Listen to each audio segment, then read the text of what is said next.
लोकशाहीचा बुलंद आवाज, रिपब्लिकन वार्ता, महाराष्ट्र. फुलंब्री नगराध्यक्ष व पदाधिकारी यांनी केली मोटारसायकलवर शहरातील गल्ल्यांची पाहणी. लवकरच गल्ल्यातील पडलेले मटेरियल हटवले जाणार.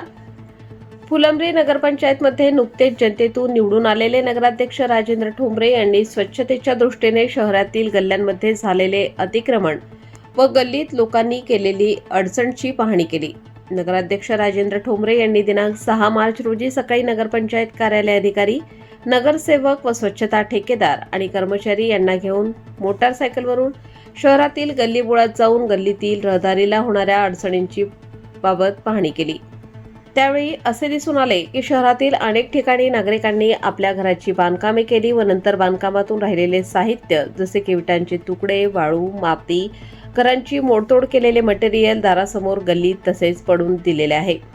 तर काहींनी बांधकामाचे साहित्य गल्लीत ठेवून येणाऱ्या जाणाऱ्या वाहनांना व नागरिकांना अडचण निर्माण केलेली आहे असे दिसून आले. म्हणून लवकरच सर्व नागरिकांनी आपापल्या घरासमोरील विनाकारण केलेली अडचण साठवून ठेवलेले साहित्यांची विल्हेवाट लावावी. तसेच गल्लीबोळात केलेले अतिक्रमण स्वतःहून काढून घ्यावे अशा सूचना घंटागाडीतून माईकद्वारे करण्यात येणार आहे.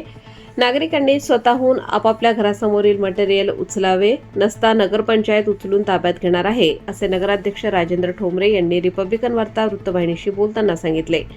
यावेळी नगराध्यक्ष राजेंद्र ठोंबरे, नगरसेवक जावेद खान पठाण, कार्यालयीन अध्यक्ष प्रमोद तुपे, नरेंद्र सीमंत, स्वच्छता विभागाचे विजय ताठे, सुशील जयस्वाल, आकाश गंगावणे व इतर पदाधिकारी यांनी शहराची पाहणी केली.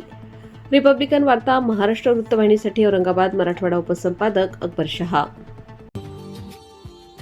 Subscribe now and press the bell icon. Never miss an update.